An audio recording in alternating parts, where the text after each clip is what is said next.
Hey guys, I know it's been a while since I've made a video, but I wanted to make one today because today is May the 4th. May the 4th be with you. And it is the 1 year anniversary of an important date for me. So I thought maybe I could talk about, because what I want to talk about is failure and in some regards rejection. So I wanted to just make a video about that, and you'll have to forgive me because this is going to go on a little long, but hopefully you'll find it worth it. But 1 year ago today, I was kind of in a bad place. And you may not have known that because I'm not someone who shares their feelings openly a lot. I tend to put on a happy face, like many of us do, and I don't show my struggles, but I was really struggling because two things happened. First, I didn't get into DFW Write Club from last year, and you wouldn't think that's a big deal, but I thought it was. And second, I got a rejection from an agent who I was sure was going to take my work because she was asking for exactly what I had. And they both happened on the same day. And there's a video, I made a video about it, you can go back and look. It was rough. And I was questioning whether I should keep doing this or not. Should I keep writing? Was I ever really going to be a writer? Because if I can't even get into a contest, and if the person asking for exactly what I have doesn't want it, what does that say about me? Well, it was a rough night. So the very next day, I picked up a book called Psycho-Cybernetics, and I made a video about that too. You can go back and look. And it's I know it sounds like a crazy fiction, sci-fi book, but it's actually a self-help book by a guy named Maxwell Malt, and it's about steering your mind into towards a productive, useful goal. So you can have peace of mind. And I needed peace of mind. I really did. I read half the book that day. And before I was even finished, I knew what needed to be done. And I decided at that point that I was going to become an indie author. Because up until that point, I had only considered traditional. I mean, I had toyed with indie a little bit, but I was like, I don't want to have to do the marketing. I don't want to have to do all the covers and all the other work. I was like, I just want to be a traditional author because I needed the validation. I thought I needed the validation from agents and publishers and bookstores to say, here, yes, you have a book, you're a real author. Real author. And when I read that book, I realized I didn't need that. What I needed was to stop looking elsewhere for what I could give myself, which was self-validation. Because what it was doing was it was constraining me in a way that I hadn't even realized. I would write a book and I would edit it. I'd spend like 3 months editing it, trying to get it perfect for the agents. And then I would send it out and I would wait, and I would sit around waiting. And that's not what I was supposed to be doing, because as soon as I got out of that mindset, as soon as I stopped thinking about that, I started writing a lot. In 1 year, 1 year ago today, 1 year from today, yes, I've written over 750,000 words. That's more than twice the amount that I'd written in the previous 3 years, in my entire career, more than twice. And I never would have done that if I had been sitting around waiting for an agent to sign me or to ask for more pages, because I realized what my process was, and this is just my process, this isn't anybody else. My process is to write a book, edit it once, maybe twice, send it out into the world, and go to the next book, because that's what I love doing. I can't, if I edit If I sit there editing for months and months on end, I'll never finish. It's just not what I'm going to do. And I realized that the more I got into it, I was like, yes, this is what I need to be doing. I write the book and I send it out. It doesn't have to be perfect. You know, it's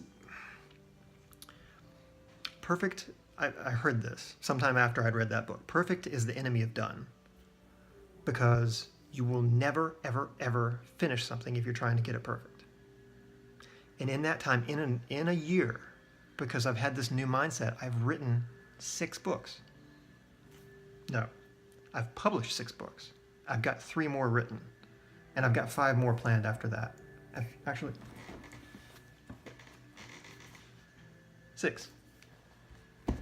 Never would have done that had I been waiting around. And I'm not sitting here saying, oh, you need to go be an indie author, or, you know, traditional publishing sucks and, you know, get out of it. What I'm saying is, you need to find what works for you. What worked for me is being an indie author. That's what fits my process. And I wasn't letting myself experience that because I had built this expectation for myself that I was just going to be a traditionally published author and that was the end of it.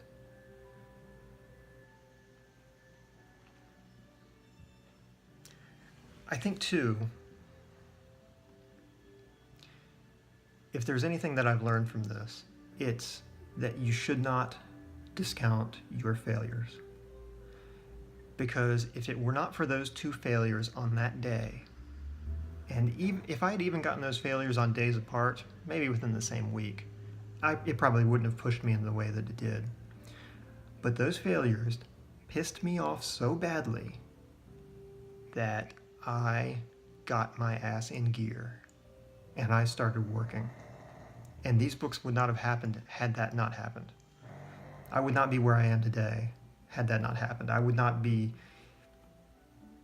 doing all my own marketing and you know, setting up all my own interiors and working with cover artists and actually making money. I'm actually making money for the first time in my professional author career.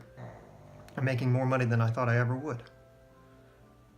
And it's because of those failures that showed me, hey, you're doing the wrong thing and you need to listen to yourself.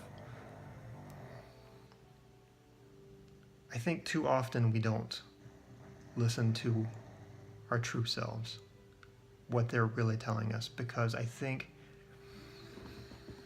had I really sat down and thought about it, and maybe not, maybe I needed all those failures, maybe I needed to go through the experience of all those failures before I knew this is what I should be doing.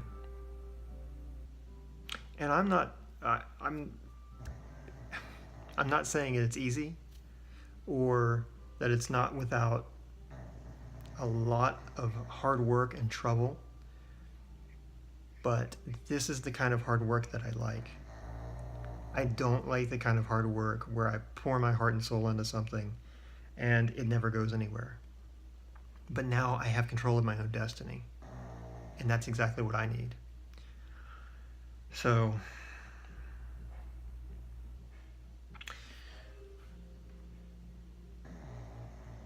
you never know. You never know what's going to be the catalyst that sends you off in the right direction. Becoming an author was a step in the right direction, but it wasn't all the way there for me.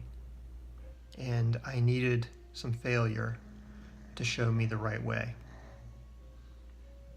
So that's all I wanted to say. It's been a hard year. It's been a good, hard year. I've been doing a lot of hard work, and I really enjoy it. And honestly, things probably could not be better. I've got a book launch coming out next week, so it's a week from tomorrow. I'll be launching my 2nd series. I never would have thought that was possible, but here we are. So if you're having trouble, if you're dealing with a lot of rejection and you feel like you're lost and you don't know if what you're doing is right, I would say just take a step back and look at things that maybe you hadn't looked at before. Because you never know what you might find. You might find an opportunity that you passed by without even considering it, like I did. I hope this helps somebody. I really do. And I know it's easy for me to sit here and say, oh yeah, look at, take the lesson from your failures. But it's really true. I believe that you cannot move forward without failure. So, okay. Well, that's it. I know this has been long, but I appreciate you hanging in, and I hope everyone's doing well. If anyone has any questions for me, or if you just want to reach out, you want to talk about indie stuff or anything like that, I'm always around. So I'm usually just here sitting at my computer. But you guys, take care. I hope you have a good Cinco de Mayo, and I hope everyone's doing well. All right. See you guys later.